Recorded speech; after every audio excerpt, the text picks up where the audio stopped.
भगवान कृष्ण गीता में कहते हैं त्रैगुण्य विषया वेदा, हे अर्जुन ये सारा संसार 3 गुणों से बना है। और गीता में 3 गुणों की चर्चा की गई, सतोगुण, रजोगुण और तमोगुण, सत रज तम।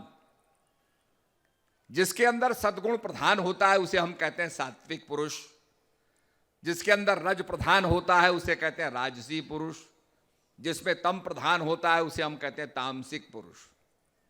भगवान ने कहा ये फंडामेंटल जो संसार को बनाने की इकाई है यह है सत रज तम। और वेद भी इसी का बखान करते हैं। विज्ञान कहता है कि भाई सबसे छोटे पार्टिकल में, परमाणु में क्या है, इलेक्ट्रॉन, प्रोटॉन और न्यूट्रॉन। ये इलेक्ट्रॉन, प्रोटॉन, न्यूट्रॉन की कमती बढ़ती से ही सारा संसार बना है। अगर आप पीरियोडिक चार्ट को देखें, पीरियोडिक टेबल को देखें, तो उसके अंदर आप देखेंगे प्रोटॉन की संख्या, इलेक्ट्रॉन की संख्या, न्यूट्रॉन की संख्या में अलग अलग भेद होने के कारण अलग अलग तत्व हमारे सामने आ जाते हैं। आज जो विज्ञान लोहे को सोना बनाने का, प्लूटोनियम बनाने का जो प्रयास कर रहा है वो कैसे संभव है? उसमें वो पार्टिकल्स को, न्यूट्रॉन के पार्टिकल्स को, इलेक्ट्रॉन के पार्टिकल्स को बम्बार्ड करता है और उसमें तब्दीली करता है। ठीक इसी प्रकार से हाइड्रोजन का एक एटम है जिसके अंदर आपका एक इलेक्ट्रॉन है, एक प्रोटॉन है, और वो बैलेंस करने के लिए वो ऑक्सीजन के पार्टिकल को लेता है। तो 2 हाइड्रोजन के जो एटम है, एक ऑक्सीजन का एटम, ऑक्सीजन के चारों तरफ 6 होते हैं, उसको स्टेबिलिटी के लिए 2 चाहिए, तो हाइड्रोजन 2 दे देता है। हाइड्रोजन को स्टेबिलिटी के लिए 2 पार्टिकल चाहिए इलेक्ट्रॉन के, तो क्या बनता है? पानी का मॉलिक्यूल बनता है जिसको हम कहते हैं H2O। दुनिया के कहीं भी से पानी लाइए, आप गंगा का जल ले लें, यमुना का जल ले लें, आप वोल्गा का जल ले लें, थेम्स का ले लें, मिसिसिपी का ले लें, जब आप उसका विश्लेषण करेंगे, नाम अलग अलग हो सकते हैं, उसका शायद रंग भी अलग अलग हो, कलर्स भी अलग अलग हों, पर जब आप उसका विश्लेषण करेंगे, उसके तत्व में जाएंगे, तो आप पाएंगे इसमें हाइड्रोजन और ऑक्सीजन हैं। ठीक इसी प्रकार से ये सारे संसार को देखते हुए जिसमें कमती बढ़ती हो, ऐसे ही भगवान कहते हैं, संत कहते हैं, इसके अंदर भी एक हंस है, ह और स। इसके अंदर भी प्रभु का नाम छुपा हुआ है। अब उस नाम को जानने के लिए संत कहते हैं, और खासकर आज तो हम सब मॉडर्न हो गए, सबके पास अब मोबाइल फोन हो गया, तो भाई अब क्या कहते हैं, वाईफाई है जी सब जगह। हमारे माननीय प्रधानमंत्री जी मोदी जी गए आपके सिलिकॉन वैली में, तो सिलिकॉन वैली वाले बड़े हर्षित हो गए, बड़े प्रसन्न हो गए कि माननीय मोदी जी यहां आए हैं हमारी सिलिकॉन वैली में, भारत का प्रधानमंत्री हमारी सिलिकॉन वैली में आया है। क्योंकि हम भी वहां सिलिकॉन वैली में गए थे, हमारा भी वहां प्रवचन था। तो हमने पूछा भाई ये सिलिकॉन वैली, इसमें क्या होता है? उन्होंने कहा सब यहाँ आईटी इंडस्ट्री है, सब लगे हुए हैं। इसीलिए हमने कहा हमारे उत्तराखंड के अंदर भी सिलिकॉन वैली होनी चाहिए, यहां भी आईटी इंडस्ट्री होनी चाहिए। तो वहां पर जो गूगल के और माइक्रोसॉफ्ट के जो सीईओ थे, उन्होंने कहा मोदी जी आप हमें आज्ञा दीजिए, हम पूरे देश के अंदर आपको हम फ्री वाईफाई दे देंगे। आप कितनी ताली बजा रहे हो फ्री वाईफाई सुन करके? हाँ, अब इसमें भी रहस्य है। ऐसा है ना, जैसे आपको ये कौन सी कंपनी थी, जियो क्या थी, उसने फ्री दे दिया सबको, आप सब फंस गए, चलाते चलाते चलाते इतने अभ्यस्त हो गए, अब उसके बिना काम ही नहीं चलेगा। तो ये फ्री जो है, ये फ्री तो दे देते हैं, उसके जब उस परंपरा में आदमी अभ्यस्त हो जाता है, उस मशीनरी में अभ्यस्त हो जाता है, तो फिर उसको पैसे ही देने पड़ते हैं, फिर वो जो मांगेंगे वो देना पड़ेगा। तो हमने भी सुना कि भाई बड़ी खुशी की बात है, माननीय मोदी जी गए हैं, फ्री वाईफाई आ रहा है। हमने भी कहा गांव वालों चिंता मत करो, अब फ्री वाईफाई लगने जा रहा है, इसके बाद सारी कॉल्स आपकी फ्री हो जाएंगी। वाईफाई में फ्री होती है ना। पर भैया भगवान तो व्यापक है, वाईफाई भी सब जगह है, पर जब तक आपके पास पासवर्ड नहीं होगा आप अपने को कनेक्ट नहीं कर पाओगे। ऐसे ही जब तक प्रभु का नाम नहीं होगा, यही पासवर्ड है, यही वो H2O का फॉर्मूला है। ये फॉर्मूला आपको मिल जाएगा, आप उस वाईफाई से जो सब जगह है उससे कनेक्ट हो जाओगे। वाईफाई तो सब जगह हो ना हो, परमपिता परमात्मा तो सब जगह है।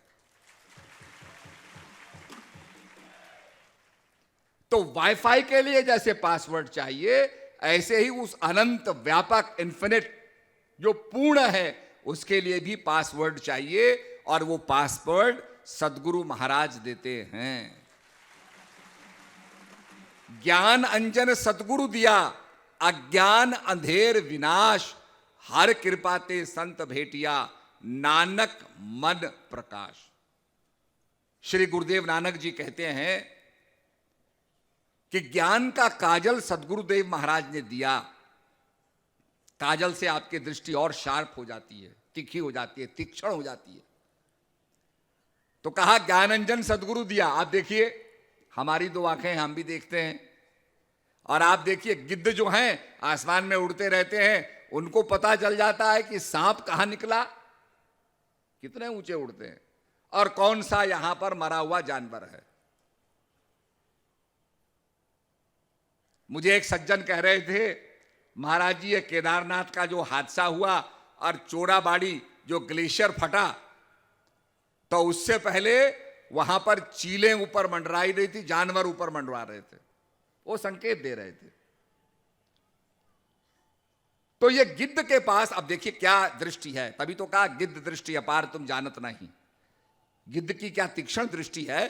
तो कहा ज्ञानंजन ज्ञान का अंजन दिया, जिससे हमारी दृष्टि और तीक्ष्ण हो जाए, सूक्ष्म हो जाए, बारीक से बारीक चीज को देखने की क्षमता हमें प्राप्त हो जाए, और जो अति सूक्ष्म है उसको भी देखने की क्षमता प्राप्त हो जाए। तो ज्ञानंजन सद्गुरु दिया, अज्ञान अंधेर विनाश, अज्ञान का अंधेरे के विनाश कर दिया, हर कृपा ते संत भेटिया। भगवान की कृपा से आज जिस हम ये सद्भावना सम्मेलन को मना रहे हैं, पहले इसको श्री हंस जयंती के रूप में हम मनाते थे, और श्री महाराज जी ने इसको प्रारंभ किया, जगत जननी माता जी ने इसको कायम रखा कि भाई महाराज जी की जयंती है। हम तो उत्तराखंड के लिए पैदल भी चले, हमें तो पता नहीं था, पर यह हमारा राज्य स्थापना दिवस भी श्री हंस जी महाराज जी की जयंती पे ही पड़ा। तो मैं ये बताना चाहता हूं कि श्री महाराज जी उस समय ये एक प्रोग्राम करते थे, संसार बचाओ समारोह। या मान साहब बैठे हैं, अब तो वो कनाडा चले गए, और CL टंडन है, बहुत से लोग थे, एक प्रोफेसर काला थे, तो बड़ा लिटरेचर बनाते थे, बड़ा उसके लिखते थे कि संसार बचाओ, अणुबम बन रहा है, एंटीडोट टू न्यूक्लियर बॉम्ब। तो कहने का मतलब गुरु महाराज को ये अनुभव था कि संसार को नष्ट भ्रष्ट करने की सामग्री बन चुकी है। आपने देखा होगा कितना पैसा लग रहा है, और फिर बनाने के बाद इतने न्यूक्लियर आर्सेनल हमने बना लिया कि भैया दुनिया को एक दफे नहीं, दो दफे नहीं, 30 कई सैकड़ों दफे दुनिया को नष्ट भ्रष्ट कर सकते हैं। आप कोयला बना करके इसको कोयला बना सकते हैं जला करके। जब इतना ज्यादा हो गया तो प्रॉब्लम खड़ी हो गई कि ये न्यूक्लियर आर्सेनल को संभाल के कैसे रखेंगे। फिर ये प्रॉब्लम हो गई किन देश के पास है, किन के पास नहीं है। कुछ तो ऐसे देश हैं जो बिल्कुल लड़ाकू हैं, लड़ना ही चाहते हैं कि हमारे पास है तो हम लड़ के मर ही जाएंगे। तो ये डिसबैलेंस कर देते हैं, इससे डिसबैलेंस पैदा हो जाता है। और निश्चित रूप में फिर अब बड़े बड़े देश न्यूक्लियर नॉन प्रोलिफरेशन ट्रीटी कि भाई हम सब बैठ करके इसको कम करें, ये बहुत ज़्यादा बम बन गए, कहाँ संभालते फिरेंगे। तो अब धीरे धीरे उन्होंने रोक लगाई, चिंता हो गई उनको कि भाई ये तो कई देशों के पास ये चले गया है, इसको रोका जाए। तो ये चिंता सताने लगती है। तो यही विचार श्री महाराज जी का था कि संसार को बचाओ, संसार को मारने के लिए आपने बहुत कुछ कर लिया, अब संसार को बचाना चाहिए। तो सज्जनों, ये जो पासवर्ड ज्ञान है जिसकी हम बार बार चर्चा करते हैं, बहुत से नए प्रेमी यहां आएंगे, नए लोग सत्संग सुनने आएंगे, तो बड़ा आश्चर्य होता है लोगों को कि भाई इतनी स्तब्धता से यहां बैठे हैं। जब भाई मन में शांति होगी तो बाहर वातावरण में भी शांति होगी निश्चित रूप में। और यही डिफरेंस आपको नजर आएगा। बड़े बड़े लोग यहां पर आकर के बैठते हैं, सुनते हैं। कई लोग, हम एयरपोर्ट में जाते हैं, हमें देख लेते हैं, पहले तो पहचान नहीं पाते, फिर पहचानते हैं, फिर पूछते हैं, हम कहते हैं हाँ हम वही हैं। क्या? हाँ, वो आपका एक भजन आता है, इंसान से हो इंसान का भाईचारा। अब उसमें बड़ी प्रसन्नता लोगों को होती है, क्योंकि हम पैदल चल रहे हैं और हमको लोग चाय भी पिला रहे हैं। अकलियत के लोगों ने बड़ी चाय पिलाई हमको। मेरे साथ पद यात्रा में जो होंगे तो वो देखा भी होगा उन्होंने। और उसमें कुछ ऐसी भी कृपा हुई कि हम जब चल रहे थे तो बंदर हमारे ऊपर जा रहे थे। बंदर ये थे कि ये काक इतने सारे कैसे चल रहे हैं, क्योंकि बंदर समझते थे हम ही चलते हैं, दूसरा तो कोई चलता नहीं है, दूसरा तो मोटर गाड़ी में बैठ के जाते हैं। तो इतने आदमियों को देख करके उनको बड़ा वो था कि भाई ये कैसे चल रहे हैं। तो बड़ी खुशी की बात है, क्योंकि हम जब हनुमान जी की पूजा करते हैं तो अपने जो हमारे पूर्वज हैं उन्हीं की पूजा कर रहे हैं। क्योंकि ये कहा जाता है कि रामपिथिकस जो थे सबसे पहले, जिनको हम होमोसैपियन कहेंगे, होमोसैपियन से पहले रामपिथिकस थे, पंजीपिथिकस थे। तो पंजीपिथिकस और रामपिथिकस से ये हमारी शुरू हुआ। आपके उत्तराखंड में भी इसके बड़े अवशेष, उनके कंकाल मिलते हैं। तो इससे मानव जाति की शुरुआत हुई। तो ये अपने आप में बहुत बड़ी बात है। आप अल्मोड़ा के नज़दीक 13 किलोमीटर दूर पर एक लखू उडियार है, हमें भी जाने का मौका मिला। तो कहते 6000 साल पुराने वहाँ पर आदिवासियों ने और वहाँ पर लोग रहने वाले जो हमारे प्राग ऐतिहासिक जो लोग हैं, उन्होंने केव पेंटिंग्स कर रखी हैं। तो देख करके बड़ा आश्चर्य हुआ कि भाई इतने 1000 साल पहले लोग यहाँ रहते थे, उत्तराखंड के अंदर आए हुए थे।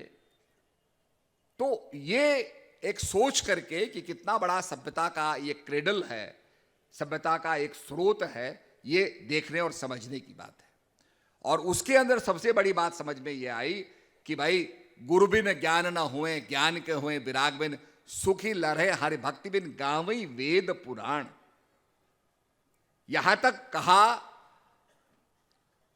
कि आप ब्रह्मा विष्णु सब कुछ बन जाओ, बिना गुरु के ज्ञान प्राप्त नहीं होगा। बार मथे घृत होए बरु, सिकता ते बरु तेल, बिन हरि भजन न भवत रही, यह सिद्धांत अपेल। आपने देखा होगा कितनी चीजें बन गई हैं, कितने एप्लीकेशंस बन गए हैं। आपको कोई काम करना है, एक एप्लीकेशन है, सब कुछ है, पर शांति का कोई एप्लीकेशन नहीं है, आत्मकल्याण का कोई एप्लीकेशन नहीं है। बल्कि आज तो आत्मा, जैसे बताया, आज इतना व्यस्त हो गया है आदमी, टेलीफोन से आपस में बात करेंगे, आमने सामने आ जाएंगे तो सीधे मोबाइल पे चले जाएंगे। हवाई जहाज में आप देखिए लोग बैठे हैं, अपने अपने मोबाइल को लेकर बैठे हुए हैं। तो कहने का अभिप्राय यह है कि आदमी इतना अलूफ हो जाएगा, एक दूसरे से कट जाएगा। आजकल ऐसे होटल बन रहे हैं जिसमें वो कहते हैं साहब ना यहां मोबाइल फोन चलेगा ना यहां टेलीविजन मिलेगा। लोग कहते हैं हाँ भाई ये ठीक है, ये अच्छी जगह है। तो इतना ज्यादा आदमी व्यस्त हो गया है, वो फलाने के लिए समय है, दूसरे के लिए समय, अपने लिए समय नहीं है। आपने देखा होगा आजकल क्या करते हैं लोग, हमारे पास आते हैं, पैर छूते हैं, फिर कहते हैं जी एक सेल्फी खिंचवा ले। अरे भाई हम तो संत हैं, हम तो ना नहीं कर सकते, हमें ये भी नहीं पता आप कौन है, पर चलो सेल्फी खिंचा लो। पर भाई हमारा संतों का कहना यह है अपने सेल्फ को तो जानो, नो योर सेल्फ, अपने सेल्फ को जानो। असली सेल्फी तो वो है जब तुम अपने आप को जानोगे। पर अब शौक है, हर आदमी खींचता है, बटन दबाता है, सेल्फी है, देखो मैं साथ रहा। माननीय प्रधानमंत्री जी ने भी सेल्फी चला रखी है। तो चलो ये सेल्फी बहुत अच्छी बात है, बट एक कदम आगे बढ़े। हमारे ऋषियों संतों ने भी कहा सेल्फी खिंचाओ, बहुत अच्छी बात है, पर उन संतों का कहना है सेल्फ को भी जानो, सेल्फ को भी पहचानो।